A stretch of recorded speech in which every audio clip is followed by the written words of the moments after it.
Hello everyone, welcome to educative space. आज इस video में हम हिमाचल प्रदेश यूनिवर्सिटी द्वारा कंडक्ट करवाए गए एमएससी केमिस्ट्री के एंट्रेंस एग्जाम 2025 के क्वेश्चन पेपर को सॉल्व करेंगे। अब तक हम पार्ट 1 और 2 में पहले 50 क्वेश्चन को सॉल्व कर चुके हैं। आज हम नेक्स्ट 25 क्वेश्चन को सॉल्व करेंगे। हमारा जो 51 क्वेश्चन है वो है the reaction given below is an example of. ये जो नीचे रिएक्शन दिया गया है किसका एग्जाम्पल है? ऑप्शन में था 1,3 sigmatropic hydrogen shift, 1,3 sigmatropic methyl shift, 1,5 sigmatropic hydrogen shift और 1,5 sigmatropic methyl shift. So इस क्वेश्चन का जो करेक्ट ऑप्शन है वो है option number C, that is 1,5 sigmatropic hydrogen shift. ये जो रिएक्शन है इन्हें हम पेरिसाइक्लिक रिएक्शन बोलते हैं। नेक्स्ट क्वेश्चन हमारे पास आता है 52। Classify the type of reaction when hexane 2-on undergo photolysis to yield propene and acetone. तो हमें क्लासिफाई करना है ये कौन सा रिएक्शन जिसमें हेक्सेन 2-on को फोटोलिसिस यानी कि सनलाइट की प्रेजेंस में ब्रेक किया जाता है, जैसे प्रोपीन और एसीटोन बनता है। यानी एक एल्कीन की फॉर्मेशन होगी और एक एसीटोन की फॉर्मेशन होगी। ऑप्शन में हमारे पास फोटो कार्बोनाइलेशन था और अगला था हमारे पास Barton reaction, Norrish type 1 and Norrish type 2 reaction. तो जो 52 का जो करेक्ट ऑप्शन है वो है हमारे पास नॉरिश टाइप 2 रिएक्शन। 52 का जो करेक्ट ऑप्शन होगा ऑप्शन नंबर डी। जो नॉरिश टाइप रिएक्शन है जो कि फोटोकेमिकल रिएक्शन का भी एग्जांपल है, उसमें जब हमारा कीटोन ब्रेक होता है तो वो हमें एक एसीटोन प्रोवाइड करता है। ये कोई आपके पास यहाँ कीटोनिक ग्रुप हमें मिल जाएगा और एक हमें क्या मिलेगी, प्रोपीन मिलेगी। तो ये इसका एग्जांपल है। नेक्स्ट क्वेश्चन हमारे पास आता है 53। Which of the following mechanism account for the acid base reaction of ethyl magnesium bromide with acetylene to give acetylide anion. तो हमें यहाँ 4 रिएक्शन दिए गए हैं जिसमें हमें जो एसिड बेस रिएक्शन करना है, यानी कि एसिड ऐसा सब्सटेंस होगा जो अपना हाइड्रोजन को क्या कर सकता है, लिबरेट कर सकता है, और बेस क्या कर सकता है, उसी हाइड्रोजन को एक्सेप्ट करेगा। ये दूसरा तरीका ये देख सकते हैं कि एसिड अपने इलेक्ट्रॉन क्या कर रहा है, गेन कर रहा होगा, और बेस अपने इलेक्ट्रॉन लूज कर रहा होगा। अब देखना पड़ेगा कौन से कॉन्टेक्स्ट में पहचानना है। रिएक्शन देखना है इथाइल मैग्नीशियम के बीच में, और एक हमारे पास क्या होगा, हमारे पास एक इथाइल मैग्नीशियम ब्रोमाइड यानी ग्रिगनाल रिएजेंट है, और दूसरा हमारे पास क्या है, एसिटाइलिन है।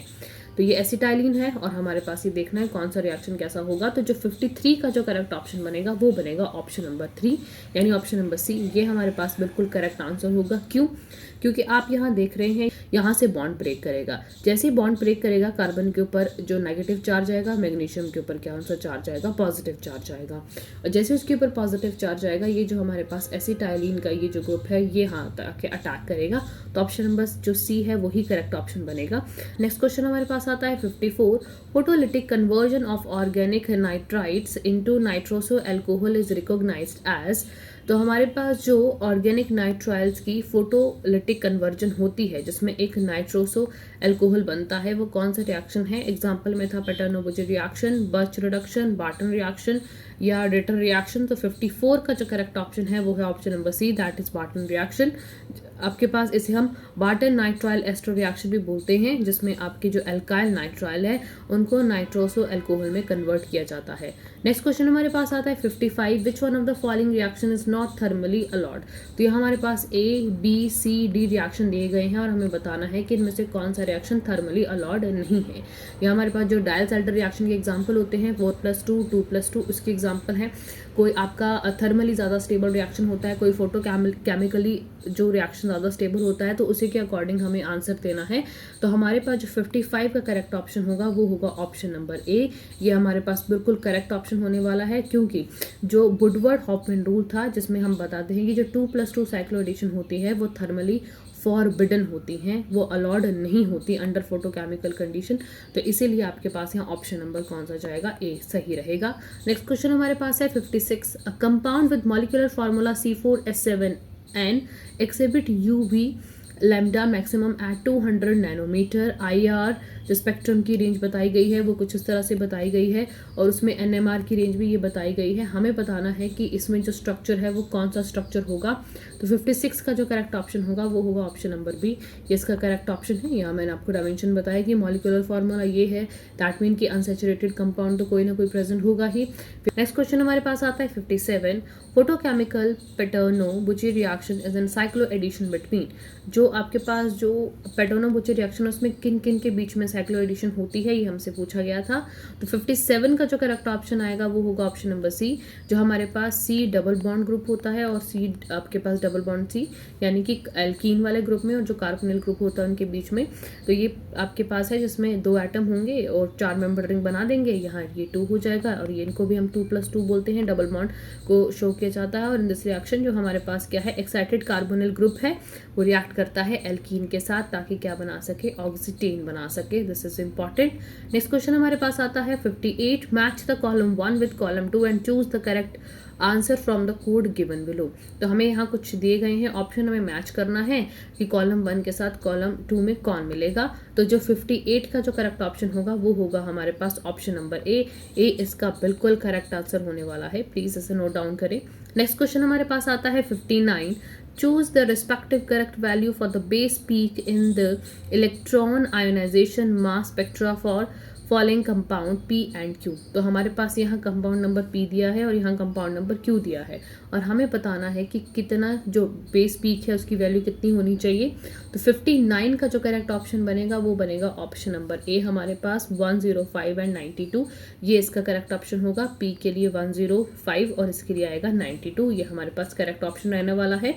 जो आपके पास इलेक्ट्रॉन आयनाइजेशन मास स्पेक्ट्रोस्कोपी होती है, ये एक तरह की एनालिटिक टेक्निक है जिसमें हम किसी भी ऑर्गेनिक कंपाउंड को आइडेंटिफाई कर सकते हैं और उसका स्ट्रक्चर भी बता सकते हैं।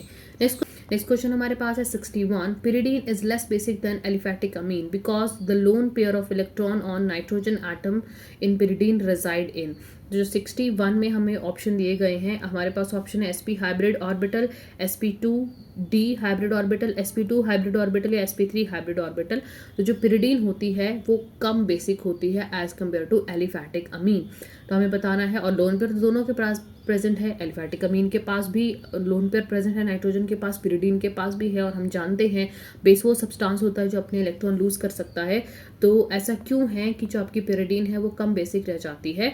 तो इसका जो हमारे पास आंसर आएगा 61 का वो होगा हमारे पास ऑप्शन नंबर सी, क्योंकि जो pyridine की कार्बन है वो है sp2 हाइब्रिडाइज्ड। जो pyridine होती है, ठीक है, वो लेस बेसिक होती है क्योंकि जो उसकी लोन पेयर ऑफ इलेक्ट्रॉन है वो जो नाइट्रोजन के ऊपर होते हैं वो sp2 हाइब्रिड ऑर्बिटल में प्रेजेंट होते हैं, और जो एलिफैटिक अमीन के जो लोन पेयर है वो sp3 हाइब्रिडाइज्ड नाइट्रोजन में होते हैं, जिसके कारण इलेक्ट्रोनेगेटिविटी क्या हो जाएगी, कम हो जाएगी और आपका जो डोनेशन है वो ज़्यादा बढ़ जाएगा, जिससे आपके जो एलिफैटिक अमीन होती हैं वो ज़्यादा बेसिक नेचर की हो जाती हैं।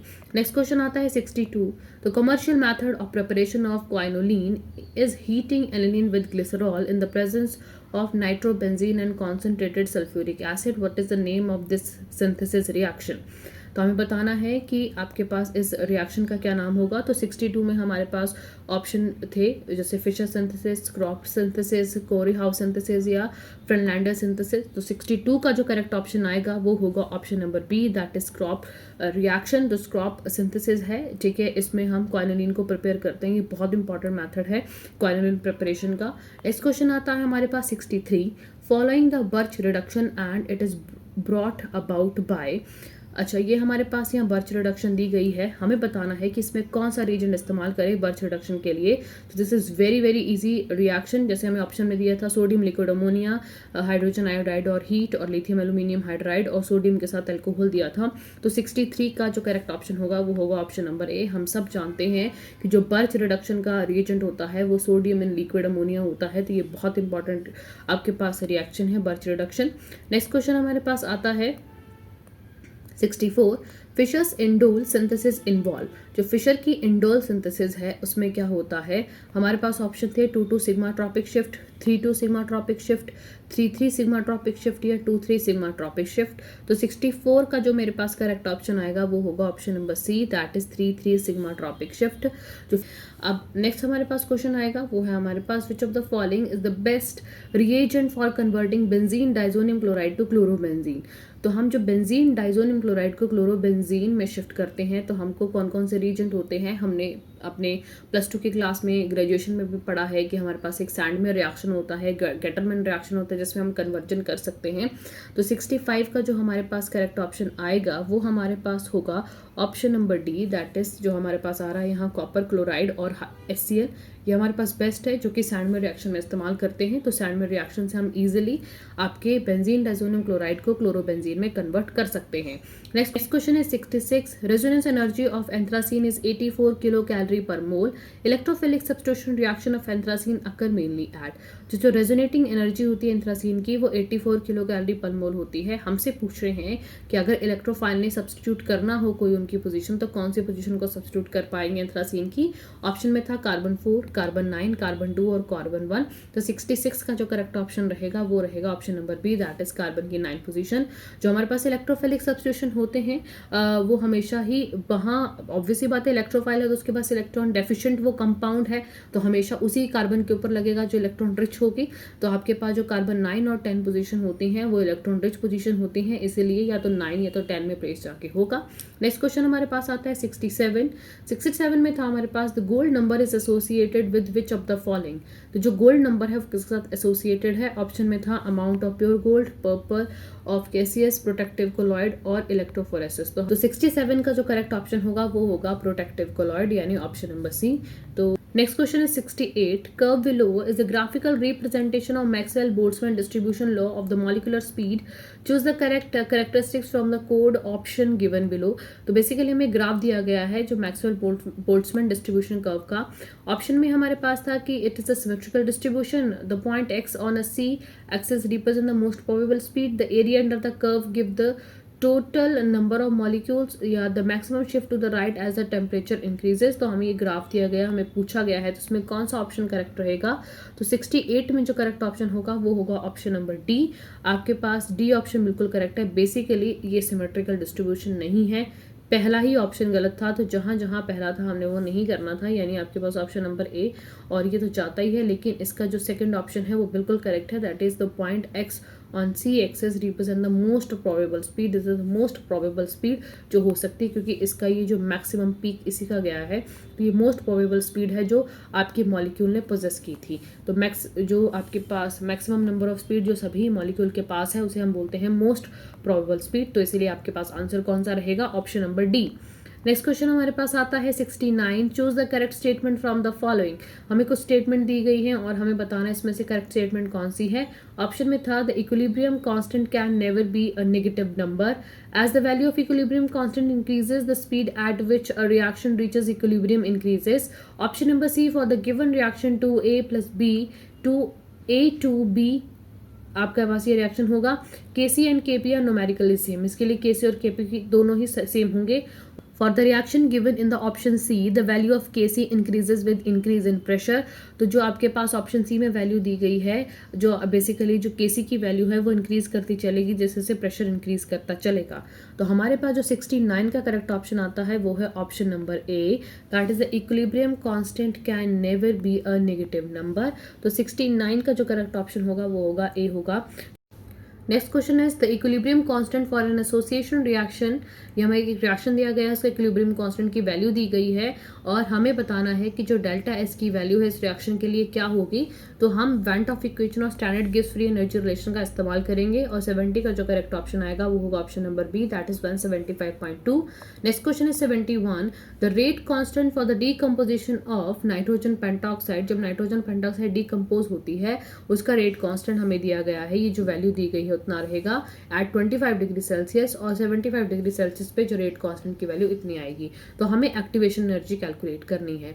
तो जो एक्टिवेशन एनर्जी कैलकुलेट होगी वो होगी हमारे पास आर्हीनियस इक्वेशन से, क्योंकि उससे इक्वेशन लगा के हम लोग एक्टिवेशन एनर्जी को कैलकुलेट कर सकते हैं। तो 71 का जो करेक्ट ऑप्शन आएगा वो होगा option number B, that is 87.884।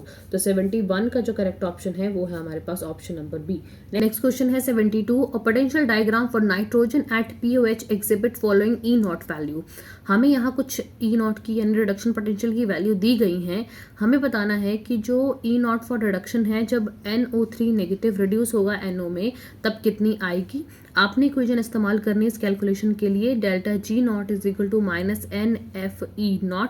इससे ये आपके पास इक्वेशन सॉल्व होगी। तो 72 का जो मेरे पास करेक्ट ऑप्शन आएगा वो होगा हमारे पास option number B.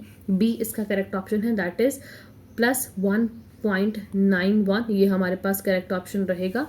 Question, which metal among the following is used for building boats owing to its resistivity towards corrosion in sea water. तो कौन सी मेटल का इस्तेमाल करते हैं हम लोग बोर्ड बनाने के लिए? तो 73 का जो मेरे पास करेक्ट ऑप्शन है वो है option number D, that is titanium. जो टाइटेनियम मेटल है वो हाईली रेजिस्टेंस है कोरोजन के लिए, इसीलिए हम क्या करते हैं, टाइटेनियम का इस्तेमाल करते हैं। नेक्स्ट क्वेश्चन आता है हमारे पास 74, how many grams of each metal will be deposited on passing exactly 0.2 mole of electron through 3 electrolytic cells in a series wherein one contains silver ion, one contains zinc and one iron. Assume that the only cathode reaction in each cell in the reduction of ion to the metal। तो हमें ये किससे करना है, जो Faraday's law of electrolysis हमने पढ़ा है ये उससे सॉल्व होगा। हमारे पास आपने कुछ नहीं करना है, जो मास ऑफ मेटल डिपॉजिट है वो कैलकुलेट करनी है और उसके बाद हमारे पास आंसर आएगा। तो जो 74 का जो करेक्ट ऑप्शन आएगा वो होगा हमारे पास ऑप्शन नंबर सी।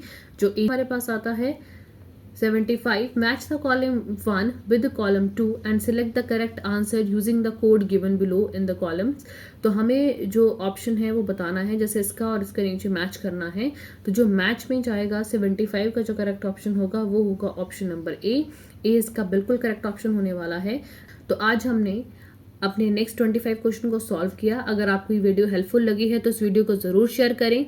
चैनल पे नए हैं तो चैनल को सब्सक्राइब करें और आने वाली वीडियो की नोटिफिकेशन के लिए बेल आइकन पर क्लिक करें। Thanks for watching.